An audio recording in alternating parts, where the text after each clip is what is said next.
fabulous story that they tell up at the JCP place. It's very good. Some really cool toys as well. So what we're going to do now is we're going to hand you over to Victor to look a little bit about the future of energy and how it will support construction. So Victor, over to you. Thank you very much. Good afternoon, and I hope it's certainly been quite an interesting day where I've been able to pay attention. I've been a bit busy with a few other things that are going on today. My name is Victor Selwood from Siemens. I'm a senior consultant, and I come from the energy sector, the energy side of things, energy strategy. So I feel a little bit guilty here because I don't really have the construction chops like a lot of yourselves. So do bear with me, and hopefully everything will be fine. But what I'm looking to do, particularly in the discussion today, is we've been doing. I work within a consultancy business within Siemens. So my big brothers and sisters sell the big pieces of equipment, do a lot of the stuff that we're talking about today around digitalization, around automation, around the connectivity, getting data, big data, pulling that all together through products and systems that are built into the infrastructure and the sort of things that you're constructing. So from where what I've been doing over the last 5 years has been looking at the future of energy, what that means in terms of particularly the decarbonisation pathways, what we're seeing coming through is the government's 10-year plan. There was some good, there was a good outlay of information from Stuart earlier today, and I'm hoping to provide a little bit more of a context of where that is coming from energy, and then coming back round full circle to show and explain a little bit more about where I see that or where we see that as being the opportunities in construction. So unfortunately, I'm not here with any of the the sexy whiz-bang products and services that Siemens have got, but I'm happy to always connect you with those sorts of people if you would like afterwards. Perhaps many of you don't know Siemens so well. Amongst the things that we do include obviously washing machines and some domestic appliances. That's where some people have come across us before. There was a range of mobile phones 10, 15 years ago, but we've divested from that a long, long time ago. The best one actually for me was I got a phone call from a neighbour about 6 years ago saying, my Siemens doorbell has failed. Can you help? Do you know who works within the organisation of 300,000 people? Don't fall off the step. That's another good piece of advice. To sort out my doorbell. Anyway, so Siemens in the UK is what we actually like to say. Those of you who do know of Siemens will know that it was started by a pair of German brothers, and in Germany it is the preeminent manufacturing and innovation company and industry. What they don't like to admit is that we actually beat them to it, in that for various reasons that are historical, Siemens were actually set themselves up in the UK first of all around about 170 years ago. So we only beat them by 6 months or a year, but it's something that they don't like to necessarily admit. Now, somewhere around about the early 20th century, something happened, and so Siemens wasn't so popular, and that's why they didn't necessarily carry on through for the rest of the 20th century. But for the last 40, 50 years, we're now there with a wide variety of things. MR scanners from healthcare, a wide variety of gas turbines, wind turbines, all of the sort of connectivity and so on. What we like to talk about is effectively, if it's got an electrical pulse, then that tends to be that we have something that we either deliver or that we're innovating around. And of course, the key thing that we can talk about today is how bringing those devices with the electrical pulse is very much integral to the built environment. So we just to assure you, we're one of the good big corporates. I mean, we're over the Germanic part that's filed on the German stock exchange is worth over 100 billion a year. We file more patents. I think it was in 2018 we filed more patents than Google, Facebook, Apple combined in the United States. So we really do have a commitment to innovation, and we do pay our taxes and all of those good things as well. So the energy megatrends, I'm guessing from what I've seen of the audience and from what I've heard today, all of these sorts of things are now very, very familiar to you. There's a lot of the big drivers, a lot of the big hashtags that we're seeing around things like globalization, the digitalization, what's driving it. And really where that's all coming from is how our population growth is extending and changing. And we're seeing some great advantages and some real good responses from the wide variety of stakeholders that are in this sort of area, so that we are looking to decarbonise so that we can hand on the planet to our children and our children's children. We're doing that through decarbonisation, decentralisation, digitalisation. Of course, a lot of these have been, or particularly the digitalisation, has been a topic that we've been covering off today. And what that really means in the built environment is that we still need energy, and we will continue to need energy, whether that is just electricity, or of course there's the whole issue of decarbonisation of heat and power and the different ways and means that we supply that has got to be reliable and efficient and more sustainable. Where we come from as a big manufacturer as well, we service and work with the industries, and this is where we start to get into the touch points with construction, of course. And the needs for industry underpinned by energy are that performance, that life cycle optimization, and that flexibility. And of course, what we've seen with some of the products and services today are effectively that industrialization of construction projects, the construction processes, which I think is really excellent. Bringing that big data, giving the power to make decisions and control away from just necessarily running a standard construction project. And of course, buildings are part of that infrastructure. That's where we all really, although things have changed after COVID, that's where we all still look to meet, greet, and change, whether that is within our domestic environment, whether that's our working environment, whether that is our recreational environment. And of course, we need those buildings to more and more adapt and adopt to what we want them to do in order to be able to meet some of these big challenges. And the way that we see that happening is that greater step that what we can see here as we move along the left-hand y-axis, moving forward in time, that we're starting to see both the built environment and the industrial environment moving across from the right with more and more automation, more and more information coming through, more and more intelligence, so that once you've got that information coming through, you can also divest and hand out that control as well. And on the other side of things, where I'm coming from with the energy, we're moving from that bulk power where you get what you're given, right through to starting to have a greater level of intelligence in how that energy is passed around and handed around and utilised. And we're starting to see those sorts of things that make a grid far more almost industrial in terms of how it works, far more smart in terms of being digital, in terms of being self-healing, in terms of meeting those sorts of qualifications and criteria laid down by Ofgem as to how they perform. And what we talk about, at least in Siemens, and I think it's generally around, is that this is the grid edge. This is the grid more and more coming out to meet what's happening in the real world. In addition to those sorts of 2 or 3 Ds, there's another 2 that I like to add, which are democratization, because all of this digital, all of this data is generally out there, and it gives the power to each and every one of us to actually get involved, greater power in what we do, whether it's at work or play, and control, and also facilitates deregulation. We've got the evidence, we've got the information that we can take back to people who put the rules and put the rules in place on the basis of the old empirical information and say, well, no, look, this isn't fit for purpose anymore, so that we really can start doing lots of clever things in the energy environment and so on.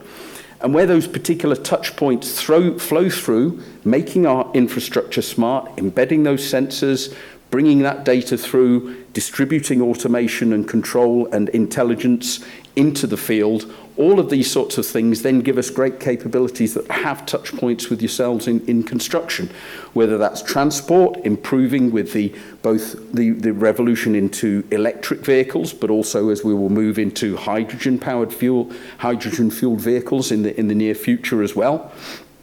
Smart energy goes without saying. There's a lot of work and construction obviously involved in still building out new nuclear stations. They're still probably going to be as part of the horizon, but also those distributed renewables, the solar systems, the battery storage systems and so on.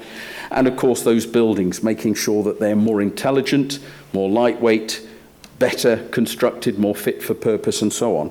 So another view that we perhaps can look at if it's going to click for me, is how this grid edge shows that those buildings and the electronics and the energy system come together. We're starting to see that transition where more and more heat is going to be supplied from other systems, from electricity and so forth. And that's going to be a major challenge, given that the infrastructure that we currently have for our electrical system in the UK, if we were to try and take all of the heat demand that we currently have in the UK, we'd need to multiply, or we'd have to build up the electrical system 5 times over today what it is. And obviously that's, given the original electrical system was built primarily after the, unified and built after the 1940s with major seed funding as a post-war to build the national grid, that sort of money isn't going to slosh around and suddenly allow us to build 5 times that in the next few years as we try and meet the challenges of decarbonisation and so on. But again, all of these digitalisation allows, from my perspective, the capability to really start thinking about things beyond individual silos, beyond individual vectors, so that we can start to share and trade the benefits between different aspects of what we're doing. So that data, that democratization, unlocks energy, unlocks heat, unlocks loads within buildings, so that we can start to see and find new ways of making things work in a more economic and in a more efficient fashion, so that we can save energy. Because of course, as we all know, the energy that you save is far better than the greener energy that you need to replace it with if you haven't saved it in the first place. I'm just going to wrap up another 5 minutes. I think I've got 5 minutes. Yep, 5 minutes. This was some particular strategic work that we completed just as recently as last year. So we were commissioned looking at the northwest of England and Wales to see how the region as a whole, this is, it could decarbonise by 2040. And essentially, we pulled together a full economic programme to look at the region as you can see here. Now, apologies, I appreciate that many of you don't maybe come from the northwest. We've done similar work in the southeast of the UK, but we generally, as consultants, have worked where people have asked us to do the particular pieces of work. So this was a combined piece of work where we went from essentially not far north of here in terms of places like Crewe and Chester. I myself are just not far from Macclesfield, all the way through up to the north in Cumbria. And what people aren't perhaps aware of, more so than perhaps the northeast, there are a few industrial clusters within this area as well, so that when we look at what are the energy requirements, what are the decarbonisation requirements of this region, we can take this and we can scale this up, essentially a multiplying factor of perhaps 5, so that when we look at what is necessary to achieve the objective that was set to us, how do we decarbonise the northwest by 2040? Well, the answers are here. £207 billion worth of inward investment. That's investment coming from outside, but also from people and organisations working closely together and so forth, providing pretty much 1.5 times that in terms of social benefit through job creation, through training, through improved quality of living, all of those sorts of things. And we can see there that we built out a spend programme that shows where that investment needs to happen. And we basically came up with 18 pathways that you can see listed off here. The biggest that you can see there is that the new bill, the plans by the I can't remember, the nuclear authority for the north are looking at a number of nuclear stations, but also the small modular reactors. And that's great in terms of local job creation and construction and industrial work and so forth. So here is one of those key examples where the drive to decarbonise through energy impacts directly through the opportunities and the options and the capabilities that yourselves bring to the construction industry. But it doesn't end there. We basically, what you saw there was the investment portfolio. Here is the list of the interventions that we essentially worked through in a great deal of detail, looking at the amount of investment that was required, looking at what we estimated would be the number of jobs created or secured. That was the 660,000 figure. And then the amount of carbon saving. So we were looking at, for the northwest, the emissions total something like 40 kilotons, 40 megatons of CO2, and we therefore looked to see how working in these different ways would bring that through. Now, you'll notice in a couple of cases, it's not just a matter of doing the obvious things like putting solar panels, like a massive program implemented by Greater Manchester, which is to essentially retrofit the entire housing stock of the Greater Manchester area, as I think was discussed in one of the presentations at about 11 o'clock today, where I think the statistic that was stated was we need to basically retrofit 3 homes daily to meet 2050. Well, this is already being planned by Greater Manchester. We extrapolated that up and said, how would that work across the entirety of the Northwest? And so you can see those sorts of answers here, but given the nature of this isn't just a technical or a technological solution that's required here, there are the requirements to build those skills, those capabilities, that workforce of 660,000. And so you can see item 5 on there doesn't actually have a direct saving in terms of carbon, because that's talking about the investment that's required in skills and training, bringing the right people through to actually do that training and utilise the existing colleges and university structures across the Northwest. The other area as well I've already hinted at that we took quite a lot of time to consider on this as well is hydrogen. And what we've looked at here is the fact that hydrogen has a number of opportunities and benefits that can be unlocked. So to some extent, we see electric vehicles almost as being a transitionary technology in sustainable transport. Why we say that? Because if we can be generating clean hydrogen, there are a number of projects, some in the Northwest and elsewhere, about actually feeding hydrogen gas into our gas network so that we can start heating our homes either with 20% hydrogen in the near future, or eventually with some form of transition that is going to be managed and delivered by yourselves. We maybe will have those gas networks that can be distributing hydrogen. And our view actually was to take bulk points of hydrogen generation, so for instance, co-locating hydrolyzers, electrical hydrolyzers next to clean green generation, whether that's offshore wind, where it lands on the UK shores, whether that's the nuclear station, and then transmitting hydrogen, but rather than taking it all the way down to the last mile, down to each and every individual residence, take that to individual towns and cities. So those then have, in a couple of cases, particularly with the Northwest, the option or the opportunity of the old coal mines, the old geothermal, as being one form of centralised heat. And we're seeing effectively the government putting a lot of money into decentralised heat networks. And I think there are a few people who sort of represent some of those activities here today as well.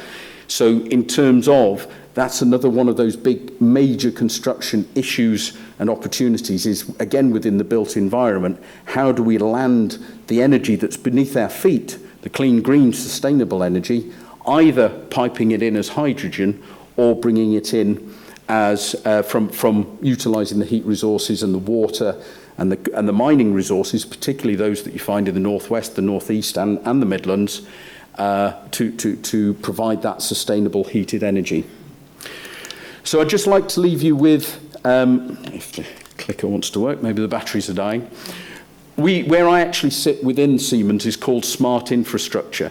And what we're really trying to do, I think, is summarised very well here, where we're looking to intelligently connect those systems, the projects, the industries, the buildings, so that they can start to work in an integrated and coordinated fashion. So we can then start to save energy. We can then start to supply them in bulk with clean, green, sustainable and renewable energy. And that's effectively where Siemens come from. We talk about creating environments that care, and hopefully the little trot around that I've given you from the energy perspective has been of some interest to you today. Thank you. Thank you. I think there's time for some questions if necessary. So there's a very short, we've got 5 minutes break here. Okay. But if people have got questions during that 5-minute breather, but then we sort of had a breather already when we got back to the tour. So, any questions? I have the question that everybody's waiting to hear about. Did you fix the guy's doorbell? Yeah, well, exactly, yeah. No.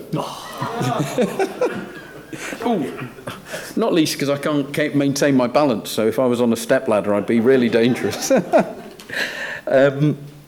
Yeah, no, just something I forgot to add within there as well. There's a lot of information, particularly around the Northwest case study. That's in the public domain. So if you go to netzeronw.co.uk, you'll find the full report, all of the information there, and you've then got evidence to take forward as to what we're trying to do in terms of this sort of development for places like the Northwest and so forth. On that point, Victor, can you send that link to us? Yes. When we send out the minutes and bits and bobs from the meeting, we'll forward that on to everybody as well. Great. That'd be brilliant. Thank you very much indeed. Great. Okay. There's another question? So, Just one sec. Sorry. We have to shout. just a quick one. So you mentioned this about the northwest, and you talked about the southeast. So is this something that you're going to be doing? Priority, or We haven't necessarily got any imminent plans to do a national view on this one. These were in response to particular customer commissions that we looked at the southeast as a whole and that we looked as the northwest. So we were commissioned by an organisation called Net Zero Northwest, hence the reference, which is they asked us to do the work that's now in their published on their website. Thank you. Thank you. Great. Okay. Thank you very much. Great. Thank you. Thanks again. Yeah, brilliant.